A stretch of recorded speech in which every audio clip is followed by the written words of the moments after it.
Падает, смотри.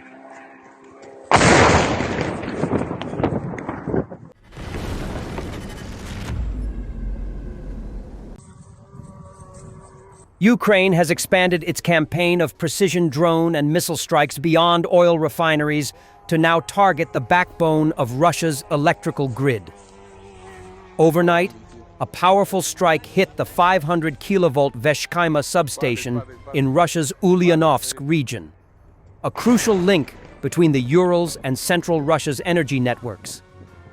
The attack caused major disruptions in regional electricity flows and highlighted Kyiv's growing ability to hit deep inside Russian territory with remarkable accuracy. Explosions were also reported in the Moskow region, suggesting that Ukraine's long-range strike capabilities have reached a new stage of sophistication. In response to the attacks, multiple airports, including Nizhny Novgorod, Penza, Samara, Tambov, Sochi, Kaluga, Ulyanovsk, and Ufa, temporarily halted air traffic, underscoring the scale of the overnight operation and the Russian authorities' growing concern over homeland security. Ukrainian President Volodymyr Zelensky commented that Ukraine would respond symmetrically to Russia's continued bombardment of civilian energy infrastructure.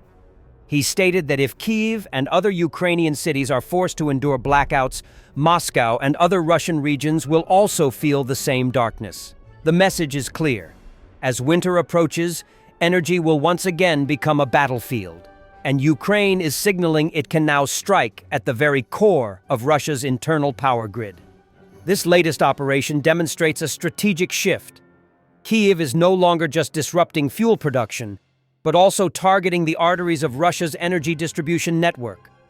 By hitting key substations, Ukraine aims to create systemic strain on Russia's vast power grid, forcing the Kremlin to divert resources from the front lines to protect domestic infrastructure, a move that could reshape the dynamics of the ongoing energy war.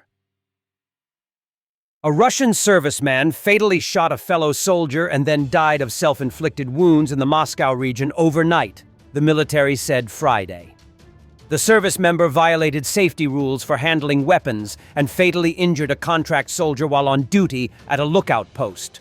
State news agencies quoted the Defense Ministry's Moscow military district as saying. It said a commission from the aerospace forces had arrived at the scene to investigate the incident as part of a newly opened criminal case. Earlier media reports claimed that up to 5 people may have been injured in the shooting. The REN TV broadcaster, citing an anonymous source, reported that one of the injured soldiers contacted his mother, who then called medics and police to the unit. He was reportedly hospitalized in critical condition.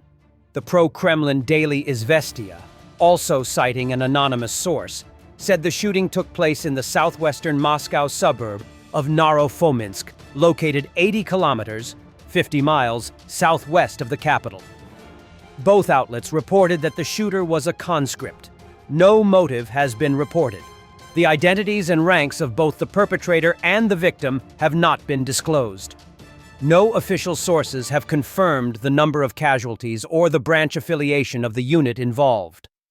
Independent media noted that Naro-Fominsk hosts an anti-aircraft missile brigade within the Russian ground forces, as well as training units for newly drafted conscripts later assigned to various aerospace forces branches.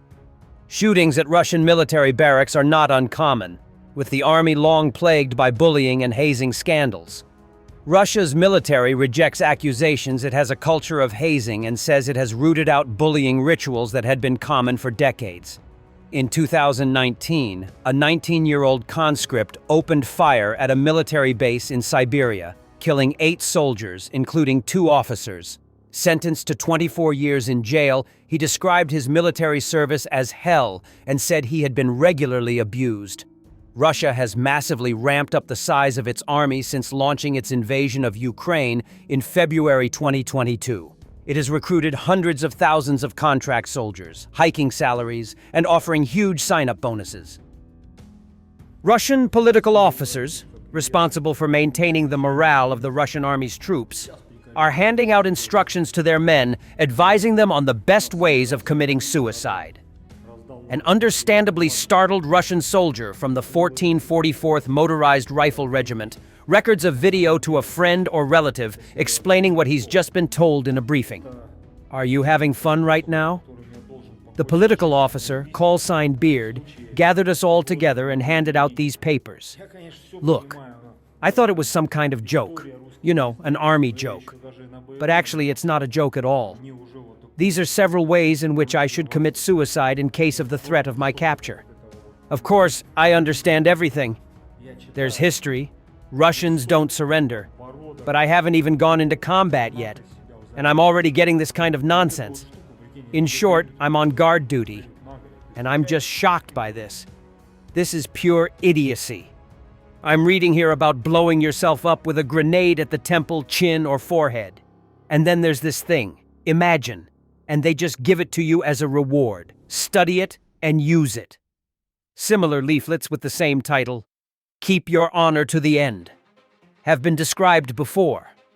The leaflets are presumably being issued through the GVPU, the main military political directorate of the Russian Armed Forces, and printed locally by political officers for distribution to the troops. Many Russian soldiers have been filmed shooting or grenading themselves. They are reportedly told that they will face endless torture if captured by the Ukrainian Nazis. They are also legally forbidden from surrendering and face a lengthy prison sentence if they do so. Another factor driving many to suicide is the knowledge that if they suffer any kind of immobilizing injury, they are very unlikely to be evacuated and face a slow and agonizing death over the course of hours or days. Per those familiar, Putin did in fact ramble about a 9th century Varangian chieftain directly to Trump for an hour during the Alaska meeting, reports Financial Times. Trump was reportedly taken aback. The Russian president then delivered a rambling historical discursion spanning medieval princes such as Rurik of Novgorod and Yaroslav the Wise, along with the 17th century Cossack chieftain Bohdan Khmelnytsky, figures he often cites to support his claim Ukraine and Russia are one nation. Taken aback, Trump raised his voice several times and at one point threatened to walk out, the People said. He ultimately cut the meeting short and canceled a planned lunch where broader delegations were due to discuss economic ties and cooperation. It's okay, everyone can make a mistake, or two, or three, or...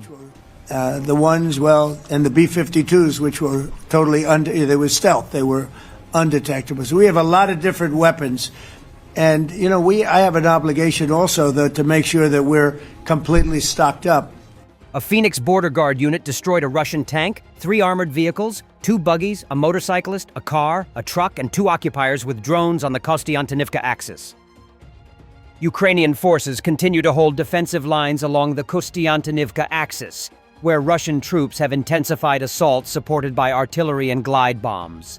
Despite constant pressure, Ukrainian units are maintaining positions and inflicting steady losses on attacking Russian infantry. This area remains one of the key sectors guarding access to Kramatorsk and Sloviansk, making it strategically vital for both sides.